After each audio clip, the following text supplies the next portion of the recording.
Hello ladies and gentlemen, in today's video we are going to be breaking down UFC Fight Night Abu Dhabi, Ankalaev versus Guskov. And as far as Abu Dhabi cards go, this is a pretty shitty one. Usually Abu Dhabi pays UFC a good amount of money to put on some good fights, and there are some good fights here. A lot of them are Muslim. But it's just not the level that we're used to. We're used to like a stacked main card. It's almost like pay-per-view level, just like the main event's not for the belt. This is not that at all. But let's get right into it, starting with the first fight of the night, Cody Gibson versus Abdul Hussein. I'm going to be picking Abdul Hussein. I don't really know who he is, but what I do know is that Cody Gibson is shit. He's not good. He got knocked out in his last fight in like 20 seconds against Aorichuling, I believe. And he's just past his prime. He's old. They're not going to tell me how old, but he is old. And Abdul Hussein, 15-2, that's a solid record. I know it's not against anybody UFC level, but here he is to prove it out. And I'm going to, like I said a couple weeks ago when we had the Zachary Reese fight, if I know someone's not good and the other guy I don't really know, I'm going to be picking that guy. He has a lot of subs on his record, so I'm going to be picking him by submission. And he's a very big favorite. So the people who have done research, who are not me, they have a reason to believe that this guy's going to win. So I'll believe them. So we're picking Abdul Hussein by submission. Let's move on to the next fight of the night. Nurullo Aliev versus Mike Davis. Now this is the coin flip of the card. Every card has one. That is this fight. It's a tough one to predict because Mike Davis is really good, but sometimes he has disappointing performances. And on the other end, we have Nurullo Aliev, who is just Khabib coming back. You're not fooling anybody. Welcome back, Khabib. I think he's actually from Tajikistan. Again, you're not fooling anybody. We know where you really come from. We know who you are. But he is another version of Khabib, except not as good on the ground and better on the feet. Like, he has decent boxing. In his last fight against Shamrock, he kind of showed that. But again, it's Shamrock. You know, like, Shamrock has lost both of his fights in the UFC and then got cut from the UFC.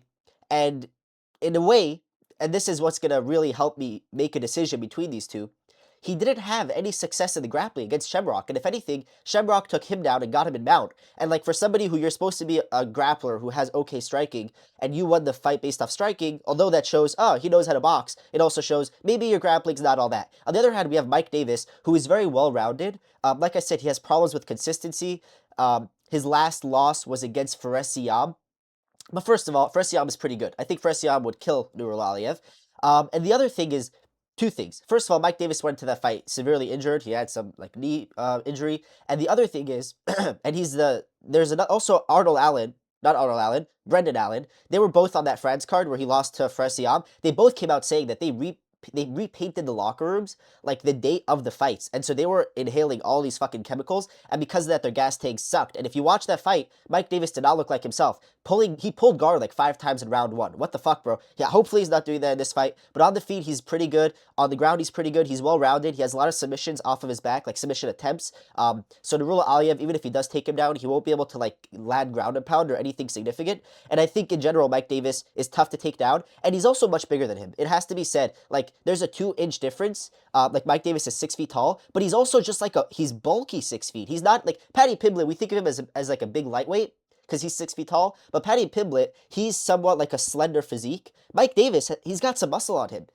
He reminds me of a Michael Morales, just one weight class down. Like, he's big for the weight class. Like, he's 2 inches shorter, and he's smaller. So I think Mike Davis will be able to even bully him a little bit, especially if Nurullo Aliev does try to get takedowns. And ultimately, I think we're looking at a 29-28 Mike Davis decision. But I wouldn't be surprised if Aliev pulls it off. He is undefeated. But again, he hasn't been fighting the same level of opponents.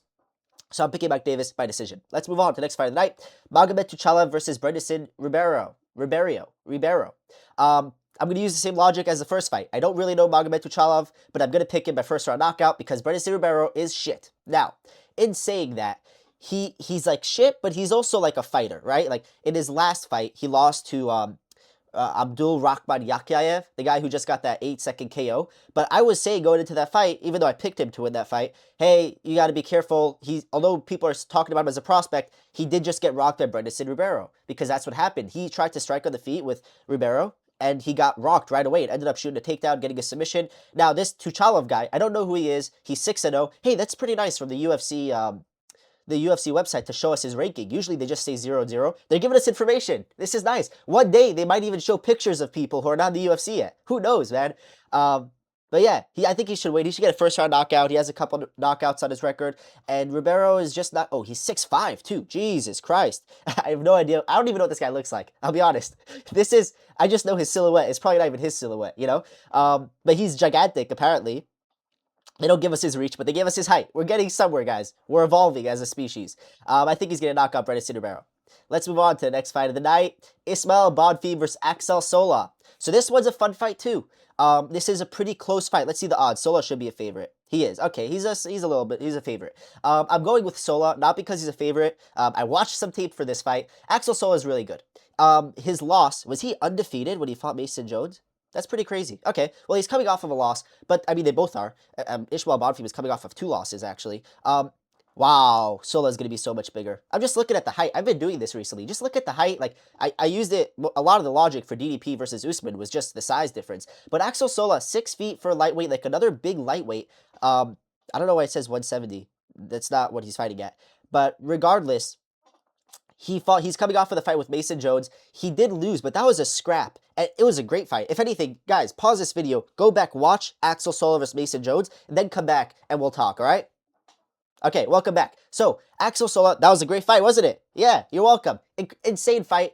I think Sola's really tough. I'm a little bit worried because that fight was like 4 months ago, and he took a lot of damage. He came back before Mason Jones, which we see that a lot these days. Like, the people who get their ass kicked come back first.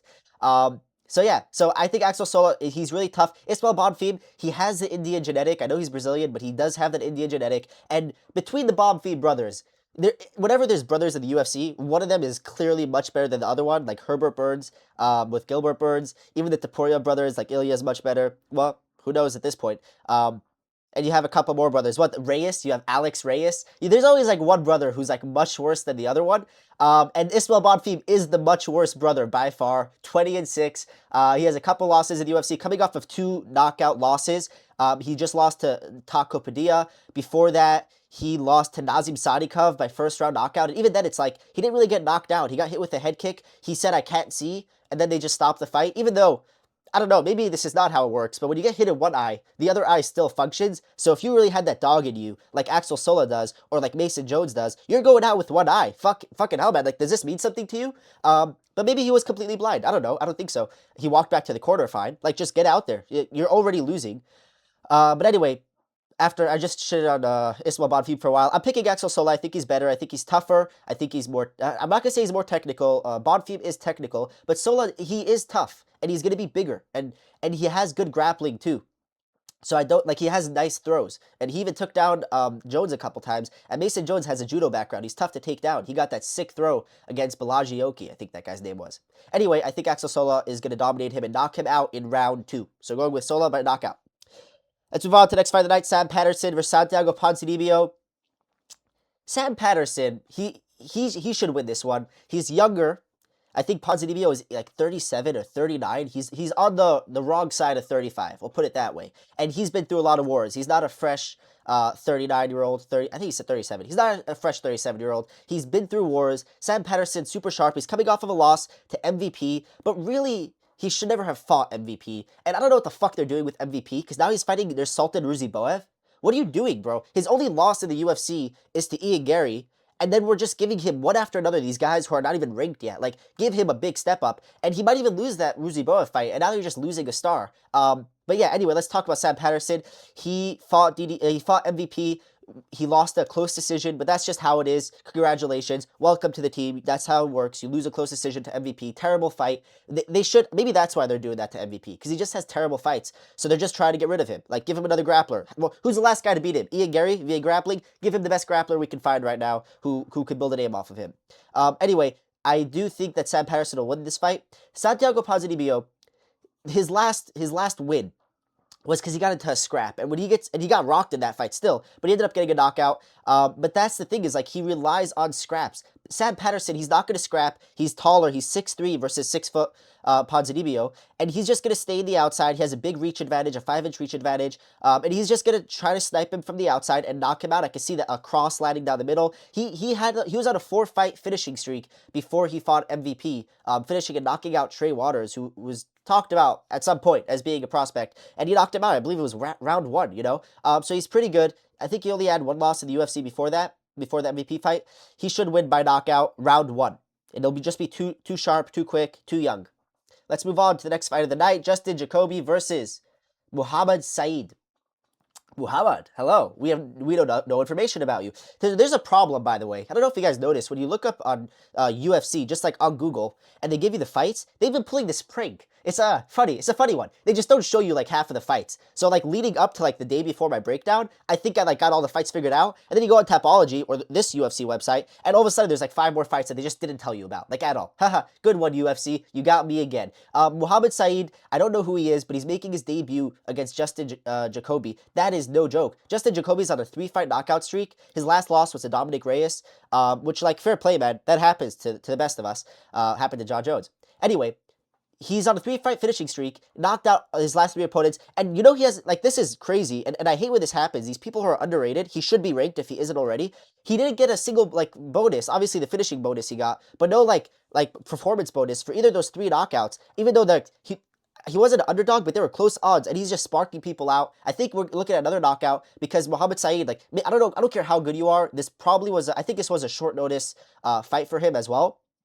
I don't care how good you are. If you're making your debut in the UFC against Justin Jacoby, you're getting fucked up. I don't know who he is, but I don't care. I'm picking Jacoby. This is a logic that I use. I'm not going to look into these fighters. It's hard to find their fights, and most times you're just going to be right by picking the guy who's already in the UFC. So that's what we're doing. And I'm a very big fan of him, and put some respect on Dustin Jacoby. Yeah, he should fight somebody up the rankings. Come on, man. Let's see him. He lost to Alonzo Menifield. Who has he not lost to? Volkan Ozdemir. Let's see him against Volkan Ozdemir, you know? Let's move on to the next fight of the night. Valter Walker versus Thomas Peterson. Now, this is a tricky fight for Valter Walker. I'm not even kidding. Peter Griffin is a tricky fight for him. Thomas Peterson, really underrated.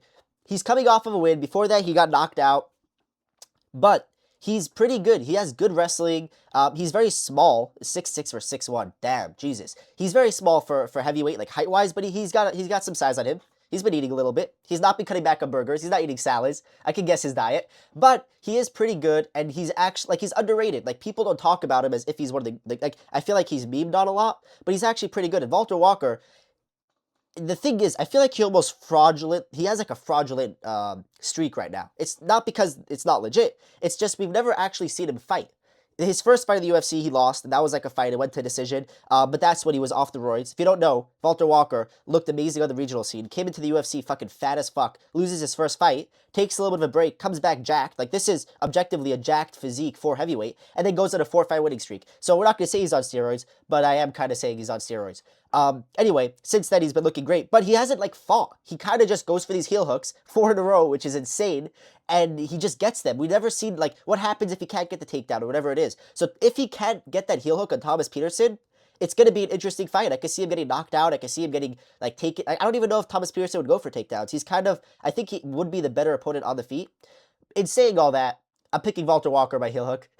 Why not? Why not? Let me do it, man. Let's just have fun. Let's just have fun. I'm picking Valter Walker by heel hook. 5th in a row. Why not? And the thing is, people are saying he's going to have a tough time taking down Thomas Peterson, which I agree with. But he doesn't even get them from takedowns. I mean, the first one he did. But he gets them. He falls into them. He'll just go for it. And, like, if he doesn't get it, he'll stab back up and spam it again. Like, I don't think Thomas Peterson is going to try to defend it and get on top. I think if he does defend it, he'll just let him back up. And then Valter's just going to blitz forward. I think he has a good chin for heavyweight, too. So he's not afraid. Like, I don't think Thomas Peterson is going to catch him with the counter coming in, you know? Like, there's some things to worry about Thomas Peterson. One of them is not the perfect check hook as you're shooting it for a takedown, you know?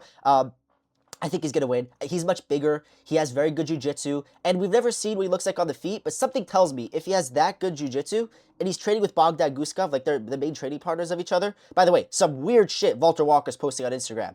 Every once in a while, he comes onto my feed. I'm like, Jesus Christ, man. Look, I don't even want to talk about what kind of shit's coming up. Just look at it for yourself if you want to terrorize yourself. He's a weird dude, but he's great for the heavyweight. He's a nice guy. I don't know why they don't push him as much. Why is he fighting Thomas Peterson? Like, he's kind of a no-name. Obviously, I said this is his toughest matchup so far. Is it, though? He did submit Kennedy Nzechukwu, like, very quickly. And Kennedy Nzechukwu is pretty good. And, like, even Marcus Buchecha couldn't submit Kennedy. So there's levels to this, apparently. Valter Walker has better jiu-jitsu than Marcus Buchecha. That's what we're learning. Yeah, he should win this. I don't know why the UFC isn't pushing him. Like, he's on a 4-fight finish streak in round 1, and they decide to push people like Taliesin Teixeira instead. Like, what are we doing, bro? And, you know, Whatever. I'm done with my rant. I'm picking Valter Walker. My first round heel hook. Let's do it, boys. Let's move on to the main card, I believe, is what this is. And there's nothing better to start a main card in Abu Dhabi, like two people we've never heard of before. Abubakar Vagaev versus Saygid Izagakhmaev. I pronounced that correctly, too. I don't know who these guys are. I know who Sayyid is. Saygid Izagakhmaev. Ooh, my bad. I know who he is because he made his debut in the UFC. He was 28-2-2 coming into the UFC, and his fight was against, what's that guy's name? Hold on. Fuck. I should know it too. That's what sucks about this. This is the kind of fight that I should know his name. Hold on. Oh, no. This is not the time to not load, Topology.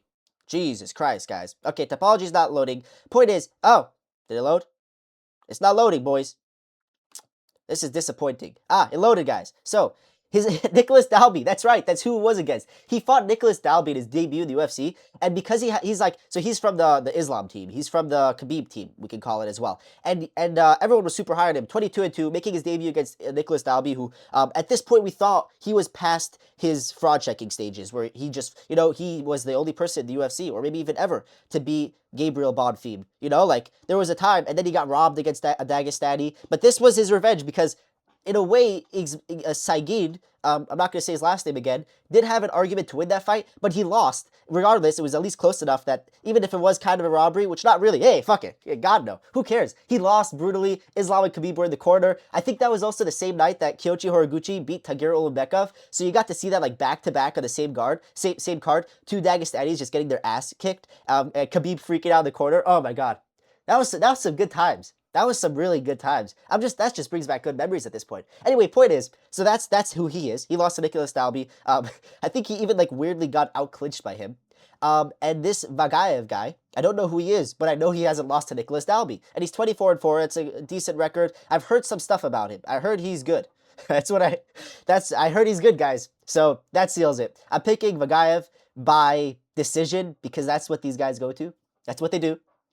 Even though Saygid had a whole bunch of finishes in ONE FC before he came to the UFC. But in the UFC, it's different. I'm picking this guy because he hasn't lost to Dalby yet. And that's that. So we'll see. But who knows? What are the odds?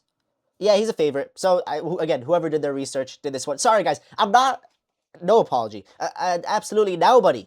I'm not going to do research on these guys because they don't interest me. It doesn't matter, These guys, Rizvan Kuniev versus Tyrell Fortune. Now, this is a fight of all time. This is the blobfest of the century.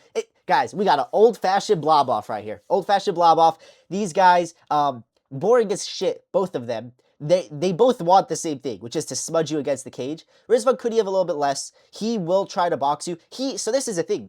He's 1-1 in the UFC, and he's ranked number 5, which is one of the craziest fucking things ever. That's like Kavanaugh level of things, like get off of a loss, fighting somebody who's ranked like number 5, beating them. So he lost to Curtis Blades, and then he beat Jailton Almeida. And the loss to Curtis Blades was like his debut in the UFC, which is no joke. And he's on steroids, just putting that out there. Again, not important information. I just want to let you guys know he popped for steroids. But anyway, makes his debut against Curtis Blades, goes to a close decision that could have gone either way. Curtis Blades got the decision. Curtis Blades did have a torn ACL, maybe even like both of his ACLs were injured. Regardless, he did win that fight. But then his second fight against Jailton Almeida, he out-Jailton Almeida. He blobbed Jailton Almeida, which is pretty impressive. Usually the way to beat Jailton Almeida is by out-damaging him, which he did do, but he also just blobbed him. Jailton couldn't take him down. And Tyrell Fortune, that's his way to victory, is by blobbing people, by trying to take them down. In his last fight against the fraud checker of all fraud checkers, Marcin Tybura, he beat him. That's like beating Neil Magny, You're a prospect in a way by beating him. But he didn't look as good against him. And again, beating Marcin Tybura is not as good as beating Jailton Almeida. And so I'm going to be picking Rizvan Kuniev by decision. Should we pick him by knockout? Should we have a crafty knockout pick? Nah, we're picking it by decision. It's so weird picking heavyweights by decision, but you just know how this fight's going to go. It's going to be shit. It's going to be terrible. We don't even need to see this. This could be an email, but I'm picking Kuniev by decision, by outblobbing him and landing boxing combinations at range. We move on to John Pork versus Damian Rizepeki. That's so weird. What the fuck even? Brazilian? Poland. Yeah, that makes more sense. Okay, I don't know why I saw Brazil for a second. It's John Pork, boys. He made his debut after, fighting a Contender Series a fucking year ago. He's here. He has made it. It's not John Pork. Junko. No, it's John Pork. That's what made you famous. Don't fucking hate what brought you to the table, man. I'm picking John Pork. Apparently, this Damien Rizbecki guy is really good. He is 10-0, and John Pork is only 8-0. And it's kind of weird. Like, you'd assume that the UFC would give him a couple layups first. That's usually what the UFC does when they want to build up a prospect. The first 3 fights, it's just like easy money, you know? And to be fair, he's probably, yeah, he is still a big favorite, even though the guy he's fighting is 10-0 with 9 finishes, you know? Like, it isn't a joke. This is no joke. I think it's a tough fight, and I think that Zainukov is going to win. Whoa, I called him by his real name. I think he's going to win by decision. Why am I saying that? Because it is Contender Series fight. He looked really good. He has sick Muay Thai. Like, if we're just talking about style-wise, very good Muay Thai. If he needs to, he'll rely on takedowns too. He trains with the Islam Makhachev team as well. But the thing is, he set a crazy record. I think if his fight on Contender Series were to take place in the UFC, it would have been the record for most significant strikes landed in a 3-rounder lightweight fight. But because it was Contender Series, it didn't count. Regardless, my thought is, if you're beating a record of most significant strikes landed and it went to a decision, it's a nice way of saying you have pillow fists. Like, that's not, yeah, that's the word I was supposed to use. That's just how it is. It's like, you have pillow fists, bro. You landed 250 strikes on your opponent. Like, even Tommy McMillan, you could kind of say he has pillow fists, but that's at featherweight. This is at 170. How are you doing this, you know? It's not that cool, bro. No, it's not. It's 155. Really? I didn't realize he was that small. I thought he was bigger. Anyway, point is, pillow fists. He's going to beat Damien Rizbecki. I could see him getting dropped in round 1 and then winning round 2 and 3. 29-28 decision, maybe 30-27. Let's move on to the fucking feature fight. This is what I'm saying, guys. This is a weak-ass card, man. Feature fight, Islam Dulatov making his yearly appearance. He's acting like he's got another job or something. What are you, a fucking Versace model? He is. That's true. That is correct. And he's making they're giving him a fucking Wellington Turman as his fight, because that's just what we need to see right now. They brought Wellington Turman basically out of retirement. That's what's happened. Wellington Turman hasn't fought in 3 years. His last fight was in 2023, and I believe he lost that fight. Yeah, he lost in 2023 to Jared Gordon by submission. Grown-ass man losing to Jared Gordon. Patty Pimblett, it's not that bad. Before that, lost to Randy Brown. Before that, Andrei Petrosky. And then, like, so his last win was in 2022, and he won that one. Yeah, obviously, that's what I said. But yeah, he hasn't won since 2022, hasn't fought since 2023. This is Conor McGregor type of stats right here. And I don't know what we're doing. Why are we bringing him out? Like, they came to him, they're like, hey, you know how you haven't fought in 3 years? Would you like to fight in the UFC again against Islam Dulatov, who's been sparking everybody out in round 1? And he was like, well, how much are you going to pay me? And they're like, 15 to show, 15 to win, which is just 15 to show because you're not winning this fight. And he was like, yes. Like, that's what happened. And I don't know who talked him into this. Some, like, high level of manipulation over here. I don't know what the fuck they're doing. Like, just give him a step up. I don't want to see this even, you know? But Islam Dulatov's going to win by round 1 KO. He will. Let's see the odds. Minus 1,000. When the odds are minus 1,000, you just can we just continue? Can we just put the win on his record? Just write 13-1 instead of 12-1 and call it a day. Write 18-9. Give him his 15,000. Why do we have to see the fight? It's going to be entertaining. It's going to add to the highlight reel, but it's just not necessary. But yeah, Islam Dulatov, he's really good. He has a knockout in the UFC against Adam Fugit. Before that, he knocked out the LFA, the current, at that time, LFA champion in Contender Series. He knocked him out in round 1. He's really good. He has very, very good hand speed, and he's just going to knock him out. I can see with the cross down the middle or hook. He throws very quick combos, and he's got long arms. Yeah, 75-inch reach. He'll get a knockout round 1. Let's move on to the co-main event. It's me. I'm fighting in the co-main event. Hello, everybody. Steve Erceg here. Okay, so let's get into this. There's a worry, because he's Steve Erceg versus Ramazan Temirov. The worry is, Ramazan Temirov has a lot of power, and he popped for steroids in his last fight against Charles Johnson, and it didn't get overturned. I don't get that. First of all, what's with this whole popping for steroids thing, and then you just can continue fighting after that? Like, you got caught cheating, and, like, nothing happens. They're just like, well, don't fight for a year, and then come back. Like, why would he not just hop on the steroids again, and then when he pops for it, you don't even overturn the fight? Like, it still says a loss on Charles Johnson's record. And let's talk about that fight. It was a close 29-28 decision where in round 1, and we've discussed this, the way to beat Charles Johnson is to go forward and throw bombs, which is what Ramazan Temirov does. He has a lot of knockouts for a flyweight, and he was just throwing bombs at Charles Johnson. Round 1 was just walking him down. Charles Johnson just circling away. What he does very well is when you throw leg kicks, he'll catch it and bomb a straight down the middle. Drop Charles Johnson with that a couple times. And it's not really a knockdown. It's like an impact knockdown because you're on one leg. But regardless, he was doing that. And that's how he won round 1. Round 2 was very close. It could have gone either way. They gave it to Temirov. he was kind of doing the same things, but towards the end, he started gassing out and going backwards. And then in round 3, Charles Johnson was just walking him down. And so the question is, can Steve Erceg survive round 1? Because we know that with Steve Erceg, power will get to him too. He was looking amazing up until the Pantoja fight, which till this day, I will stand on. He won that fight arguably 49-46. I rewatched that fight multiple times. He won that fight clearly, clear as day. One of the robberies that people just don't talk about that much. And he was looked at as like a Reyes for a while, you know, beat the champ, but then he got sparked out of the next fight, kind of like Reyes. He was on the Reyes downfall. Kai France knocked him the fuck out. After that, he had a very bad performance against Brandon Moreno, and this is the current version of Brandon Moreno that we just saw what happened with Moreno versus Kavanaugh, and then we see how Kavanaugh performs against Royval. So Moreno's like not in his prime anymore, and Steve Erceg still lost to him, kind of like a 49-46 decision, but that was him recovering from a different loss where he got knocked out. You could see he was afraid of the power. But then after that, he fought Ode Osborne, and although he did get dropped in round 1, he was able to recover and ended up winning the next 2 rounds. And he didn't look very good, but you can see that fight, he was kind of fighting not to lose more than he was fighting to win. But in his last performance against Tim Elliott, he actually looked really good. Round 1, he lost, but even then it was like barely, and that's just because Tim Elliott's weird like that. But round 2 and 3, he got back into the fight, and we started seeing classic Steve Erceg. Chaining together nice combos, because sometimes he becomes sort of a Corey Sandhagen merchant of just throwing 1-2s and knees up the middle. And then eventually you start seeing these spinning elbows coming out, like the ones that he caught Pantoja with, like just nice slick things, great head movement, great boxing. He can mix in the takedowns, and I think he will be able to mix in the takedowns on Temirov. Even though Temirov is shorter, Steve Erceg, a underrated part of his game, and something that, in a way, if he didn't do this against Pantoja, would have been much more clear. Like the last person he should grapple against is Pantoja, but even then he was having like some success with it. He's really good at grappling. He has a lot of submissions coming up in the regional scene.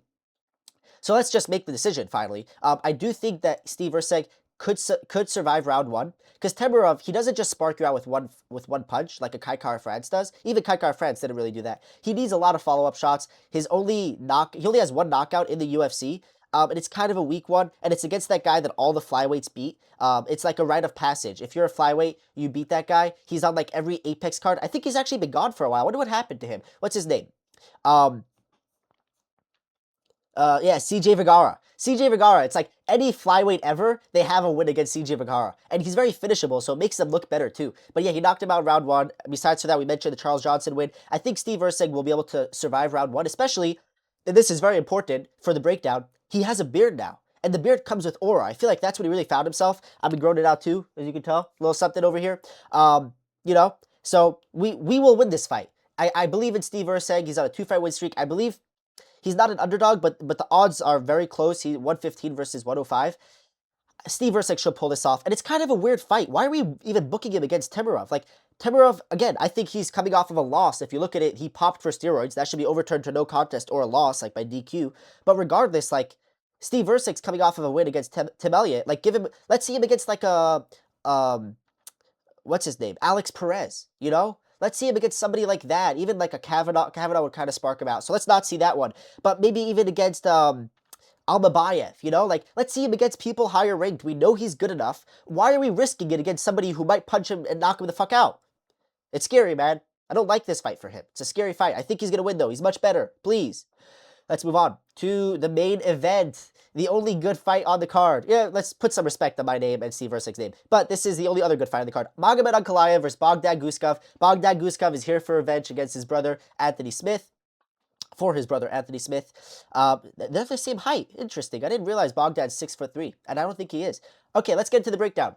I think Magomed Ankalaev will knock Bogdan Guskov out in round number 3 or 4. In the later rounds, he's much better than Bogdan Guskov. This is a short notice replacement. It was supposed to be Ankalaev versus Roundtree. I think he would have knocked out Roundtree too. I think Roundtree is super overrated as an opponent or as a fighter. Let's just say, name any win from Khalil Roundtree that isn't Jamal Hill or Anthony Smith. In fact, I'd like to see Guskov versus Roundtree. I think Guskov could win that one, actually. Super overrated as a fighter. I don't know how he ended up in the top 5 after beating no top 5 fighters. And he just, every time he loses, he fights up the rankings. I don't know what the fuck's going on. But enough with the Khalil Roundtree hate. Bogdan Guskov, he's decently good.